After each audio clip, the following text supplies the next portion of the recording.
Hello and welcome to another edition of Mailbag.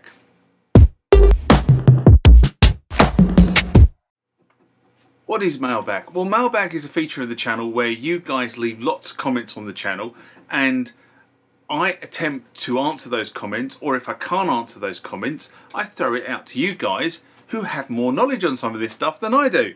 So let's get into the first mailbag of this session.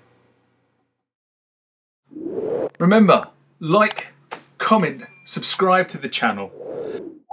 Go over to Instagram and follow me there. Go over to Facebook, follow me there. That's where the normal notices are.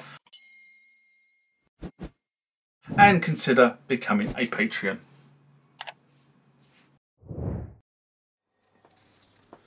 So the next comment or question comes from Classic Arcade and Amusement Park Videos. And in response to ignorant and missed the point on the OB-X8 Part 1 mailbag I did in March 2023. And Classic writes, if I had an extra $5,000 to spend on a fun toy, the OB-X8 would be my first choice. But as a gigging performer, I have a hard time trying to justify the purchase. The classic Oberheim OB-X series were used on many of my favourite recordings in the 80s and the 4-voice, 8-voice in the late 70s. This kind of technology is not only very costly, but it's also not very reliable either. No less so than it was originally, probably better if anything. Carefully following the OB-X8 since it was announced, I've already seen a fair number of people having problems with them. Now this is very interesting, isn't it? Brand new keyboard and people having problems with them. Probably no more than other bulky, expensive analog synths.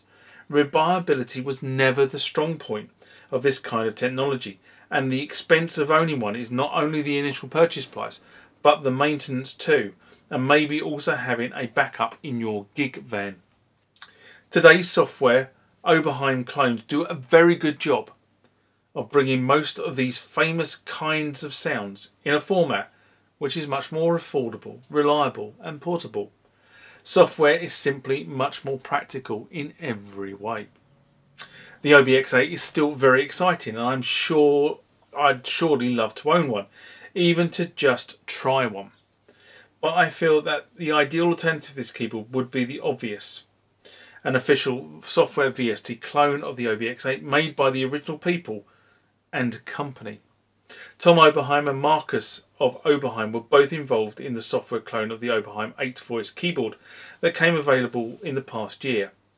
Their comments say it all, how close it sounds to the original. The ultimate software synth would be an OB-X8 made in part by Tom and Marcus, DSI, and perhaps a software company like GeForce. It could be made not only to clone the functionality of the OB-X8, but could also be made to be fully compatible with it via SysX. Other analog synths are compatible with the original sound collections. Even files on tape were able to be imported to the VST clones. The VST should include all 700 factory presets too. Sure, in some cases there could be differences between the real analog synth and the software clone, but much of the time it would be very close and certainly an ideal tool to have in the productivity set. Now, as I said just a minute ago, it's really interesting to read that people are having issues with the platform. Now, I haven't heard that, so I'll put that caveat out.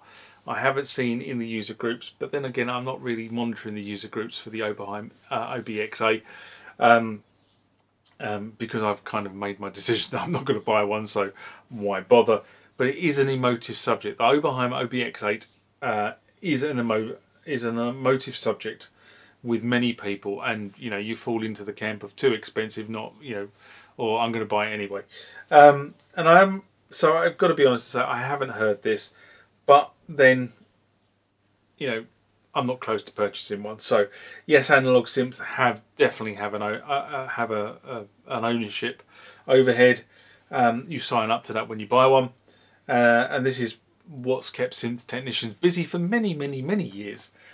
And again, I've said a few times on the channel and in recent weeks, in terms of buying this synth and about buying a backup, if you were going to use this as part of a live rig. And therefore 10k is a lot of money to drop on two good alternatives, and you get two good alternatives that will set you back 5k.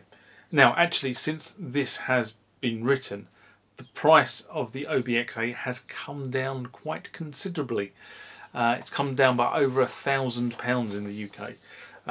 Now, not that I said in a video when it was launched it's too expensive and people won't buy it, but the fact that they've now reduced the price, and I think it's now something like £3,800 and it's £3,200 for the OB-X8 desktop version. But that, I think, tells you the fact that the original was priced incorrectly. The fact that they've dropped it by more than £1,000 from its starting point. The hardware version of the Oberheim Legacy Synth makes a good alternative. The new synth combines 3 of the legacy Oberheim machines, which was one of the marketing elements used by Oberheim when they launched this particular synth. Still don't think it makes it sellable to me though. Next one comes from Neko W. In response to the Death of the Kronos video, a video I did in December 2021. He writes, so kind of an update here. I spoke with Sweetwater rep and he informed me that the Krome EX has indeed been discontinued. Over here in the US, there's a big discount of $400 to $600 on the Nautilus that will be going on until June the 30th. It's weird that they discontinued the Krome EX now, as there's no midline workstation, unless they expect the Nautilus to take the place of the Krome, and there's a true Kronos replacement coming soon. Very curious, love to know what Korg is really up to. Now, funny enough, I was told the same about a month back, but I haven't really been able to corroborate it. Somebody told me that the Krome EX had been indeed discontinued, but it was still on the portals, and funny enough, at the time of writing this, it was still on the Korg website as a keyboard that could be bought. So when the Kronos went end of life, all of a sudden it was on the portals and then disappeared. Now I've got to be honest and say, before I started recording this, I didn't go and have another look, so I don't know whether it's still there. I suspect it is now gone, if this is the case, but I could be wrong. As I said, I was told the Krome EX was being discontinued, but I had no corroborating evidence. Normally what you hear is you hear something from one place and then you hear something from another place, and all of, you know, if you're hearing it from 2 or 3 independent sources, there must be a grain of truth in it somewhere down the line. Well, one hopes there is anyway. Otherwise, you know, you're just talking tittle tattle, and I try not to talk tittle tattle. And for all those Americans, that's kind of blog speak. And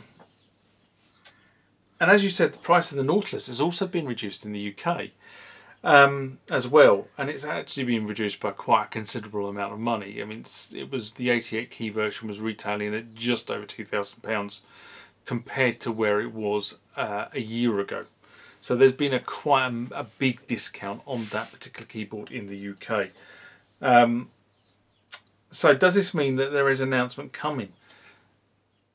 I've got no evidence one way or the other whether this is a marketing ploy to get rid of old Nautiluses before something new arrives, or whether this is just trying to get rid of Nautilus stock and address the cost of living issues that we're all going through at the moment, or some other reason I don't quite, or I can't think about, and I haven't got written down in my notes.